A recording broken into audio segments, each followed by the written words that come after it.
दोस्तों, मैं फराज मलिक एक बहुत ही ज्यादा शर्मसार कर देने वाली खबर के साथ आपके सामने हाजिर हूं।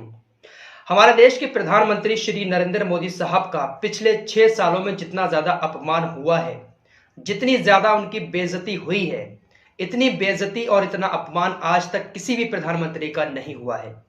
आप लोग आए दिन देखते रहते होंगे सोशल मीडिया पर प्रधानमंत्री के खिलाफ कितने अपमानजनक शब्द बोले जाते हैं। बहुत सारी वीडियोस आप लोगों ने ऐसी देखी होंगी जिसमें प्रधानमंत्री श्री नरेंद्र मोदी साहब की फोटो पर लोग जूता चप्पल मारते हुए नजर आते हैं।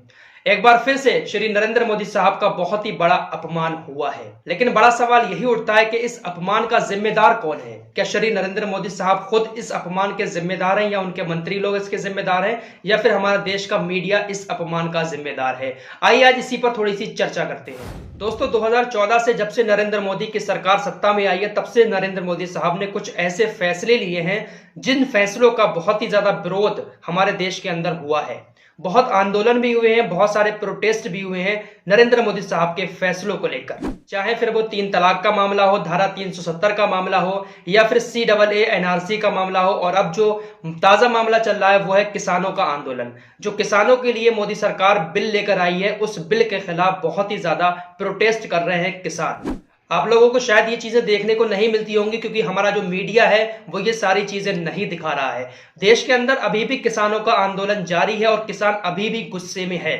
मोदी सरकार जो किसानों के लिए बिल लेकर आई थी, उसको मोदी सरकार किसानों के हित में बता रही है, लेकिन किसान इस बिल को लेकर बहुत ही ज्यादा विरोध कर रहे हैं। किसानों की मांग है कि सरकार इस बिल को वापस करे, और बहुत ही ज्यादा प्रोटेस्ट इस वक्त किसानों का चल रहा है। लेकिन आपको गोदी मीडिया के किसी भी चैनल पर ये चीजें देखने को नहीं मिलेंगी। इससे ये लगता है कि ये प्रोटेस्ट खत्म हो गया, किसान शांति से बैठ गए और किसानों ने मोदी सरकार के इस बिल को मान लिया, लेकिन ऐसा बिल्कुल भी नहीं है। आप लोगों को बता दें कि इस वक्त त्योहारों का मौसम चल रहा है, और त्योहारों में कल जो है दशहरा था। दशहरे के दिन रावण का पुतला जलाया जाता है, उसको जलाकर उसका अंतिम संस्कार किया जाता है। तो ऐसे मौके पर रावण का पुतला ना जलाकर हमारे देश के अंदर बहुत सारी जगहों पर किसानों ने प्रधानमंत्री श्री नरेंद्र मोदी साहब का पुतला जलाया, उनका अंतिम संस्कार किया।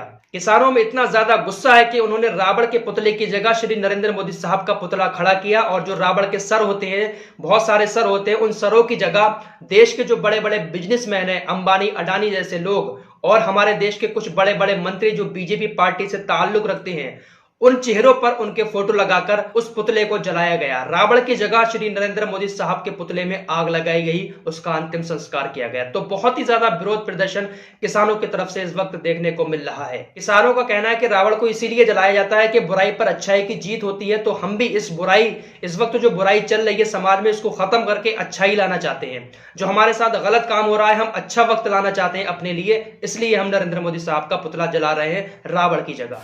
तो दशहरे के दिन देश के तमाम जगहों पर इस तरीके के प्रोटेस्ट देखने को मिले, खासकर पंजाब और हरियाणा के अंदर इस तरीके के प्रोटेस्ट बहुत ही ज्यादा हुए दशहरे के दिन, जहां पर श्री नरेंद्र मोदी साहब के पुतले को आग लगाई गई। तो बहुत ही ज्यादा शर्मसार कर देने वाली ये तस्वीरें हैं। आखिर इसका जिम्मेदार कौन है? इस बात का जवाब श्री नरेंद्र मोदी साहब को खुद देना पड़ेगा। इसी बात को लेकर ये जो प्रोटेस्ट हुआ है, इसी को लेकर कांग्रेस के नेता राहुल गांधी ने निशाना साधा और कहा। कांग्रेस नेता राहुल गांधी ने एक खबर शेयर की जिसमें कहा गया कि पंजाब के किसानों ने कृषि कानून के विरोध में प्रधानमंत्री और कारोबारी दिग्गजों का पुतला फूका। राहुल गांधी ने अपने ट्वीट में लिखा, कल पंजाब में यह हुआ, यह दुखद है। प्रधानमंत्री के प्रति पंजाब में इतना गुस्सा, यह एक खतरनाक मिसाल है और देश के लिए अच्छा नहीं है। प्रधानमंत्री को उनके पास जाना चाहिए, उनकी बात सुननी चाहिए और उन्हें तुरंत राहत देनी चाहिए। तो राहुल गांधी ने कुछ इस तरीके का अपने ट्वीट में लिखा। बिल्कुल प्रधानमंत्री जी को उनके पास जाना चाहिए। अगर वाकई में ये बिल किसानों के हित में होता तो किसान इस तरीके का प्रोटेस्ट नहीं करते। अगर वाकई में प्रधानमंत्री जी श्री नरेंद्र मोदी साहब किसानों के बारे में अच्छा सोच रहे हैं, तो किसानों से जाकर बात करें कि आखिर मैंने जो बिल पास किया है, आप लोग इसका इतना विरोध क्यों कर रहे हैं। उनसे बात करें जाकर, शायद उनसे बात करेंगे तो हो सकता है कि किसान अपना ये विरोध प्रदर्शन रोक दे। लेकिन प्रधानमंत्री जी के कान पर शायद कोई चून नहीं रेंगती है। आप लोगों ने देखा होगा कि जिस तरीके से CAA का प्रोटेस्ट कर रहे लोगों ने कहा था कि प्रधानमंत्री जी हमारे पास आकर हमसे बात करें, हमारी बात सुने, प्रधानमंत्री जी हमें आश्वासन दें तो हम अपने इस प्रोटेस्ट को खत्म कर देंगे। इसी तरीके से किसानों की भी ये मांग है कि प्रधानमंत्री जी हमारे पास आकर हमसे बात करें, हम अपने प्रोटेस्ट को बंद कर देंगे। हमें भरोसा दिलाएं कि हमारे साथ नाइंसाफी नहीं होगी। लेकिन प्रधानमंत्री जी CAA वाले प्रोटेस्ट में भी लोगों से मिलने नहीं गए थे और किसानों से भी मिलने नहीं जा रहे हैं। अब आपको बता दें कि विरोध प्रदर्शन है किस बात का। आइए मैं कुछ ऐसी बातें आपके सामने रखने जा रहा हूं जो शायद आप में से बहुत सारे लोगों को अजीब सी लगें, लेकिन ये बातें उनके लिए बहुत ज्यादा अहम है जो रोजाना मेहनत मजदूरी करके 200-250 रुपए कमाते हैं और 100-150 रुपए का राशन पानी अपने घर पर ले जाते हैं। ये बात उनके लिए बहुत ही ज्यादा जरूरी है। शायद आप में से बहुत सारे लोग ऐसे होंगे जिनको 10-20 रुपए से कोई फर्क नहीं पड़ता होगा, लेकिन उन 200-250 रुपए मजदूरी कमाने वाले लोगों से पूछो 10 रुपए की कीमत क्या होती है। इस वक्त आलू का भाव 50 रुपए किलो है। प्याज तकरीबन 100 रुपए किलो बिक रहा है। मैंने 80 रुपए को आज खरीदा। 100 रुपए किलो प्याज, 50 रुपए किलो आलू, ये वो चीजें हैं जिससे गरीब अपना पेट पालता है। सोचो अगर एक मजदूर 200 रुपए दिहाड़ी कमा रहा है और 100 रुपए का वो प्याज लेकर अपने घर पर आएगा, 50 रुपए किलो आलू लेकर आएगा, तो फिर वो किस तरीके से बचा पाएगा। पैसे वालों के लिए 10-20 रुपए का बढ़ना कोई बड़ी बात नहीं है, लेकिन उस मजदूर से पूछो जो 200 रुपए कमा रहा है और उसका 20-30 रुपए अगर प्याज पर, 20-30 रुपए आलू पर बढ़ जाएगा, तो फिर सोचो उसका क्या होगा, किस तरीके से वो अपने परिवार का पेट पालेगा। बहुत बड़ी बात होती है 10-20 रुपए एक मजदूर के लिए। अभी तो नवरात्रि चल रही है जिसमें बहुत सारे लोग प्याज नहीं खाते हैं, तब प्याज के रेट इतने ज्यादा हैं, और जब ये सब चीजें खत्म हो जाएंगी, जब ये त्योहार खत्म हो जाएंगे, तब सोचो प्याज का रेट क्या होगा। 100 रुपए से भी ऊपर जाने की संभावना बताई जा रही है। प्याज 100 रुपए के ऊपर निकल जाएगा। तो सोचो जरा उस गरीब की जो पूरा दिन मेहनत करके 200 रुपए कमाता है, वो इतना महंगा प्याज किस तरीके से खरीद पाएगा। दालों के रेट इतने ज्यादा बढ़ रहे हैं, और ये महंगाई क्यों हो रही है? इसी बिल की वजह से महंगाई बढ़ रही है, क्योंकि इस बिल में मोदी सरकार ने कहा है कि जो खुदरा व्यापारी हैं, जो थोक विक्रेता हैं, वो अपने पास अब कितना भी माल स्टॉक कर सकते हैं। जो माल के स्टॉक करने की लिमिट थी वो खत्म कर दी थी, जिसके बाद अब कालाबाजारी बढ़ चुकी है। जो खुदरा व्यापारी और बड़े बड़े जो व्यापारी हैं, थोक विक्रेता, उन्होंने क्या किया है कि प्याज को स्टॉक करना शुरू कर दिया है।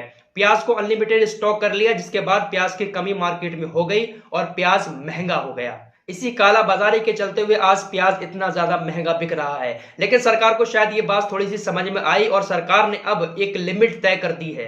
पीयूष गोयल ने एक ट्वीट करते हुए लिखा कि उपभोक्ताओं को प्याज उपलब्ध कराने के लिए नरेंद्र मोदी जी के नेतृत्व में सरकार द्वारा अनेकों कदम उठाए गए हैं।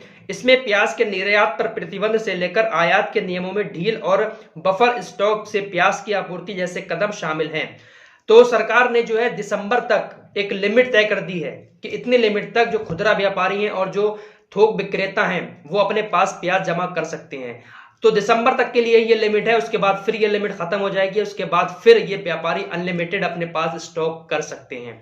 तो आने वाले दिनों में यही होने वाला है, कालाबाजारी इस बिल से बढ़ जाएगी। जो सरकार ने लिमिट खत्म करी है, तो लोग जो है अपने पास माल का स्टॉक कर लेंगे, माल जल्दी नहीं निकालेंगे और मार्केट में फिर सब्जियों के दाम बढ़ते जाएंगे। इसी को लेकर किसानों का विरोध प्रदर्शन चल रहा है। तो सरकार की इतनी ज्यादा बेइज्जती हो रही है, मोदी जी की इतनी ज्यादा बेइज्जती हो रही है, आखिर इसका जिम्मेदार कौन है? इसका जवाब नरेंद्र मोदी साहब ही दे सकते हैं। आप लोगों की नजर में इसका जिम्मेदार कौन है? प्रधानमंत्री जी, मीडिया, या फिर प्रधानमंत्री जी के मंत्री? आप लोग कमेंट करके जरूर बताएं। आज के लिए बस इतना ही। मिलते हैं एक और नए मुद्दे के साथ। तब तक के लिए जय हिंद, जय भारत।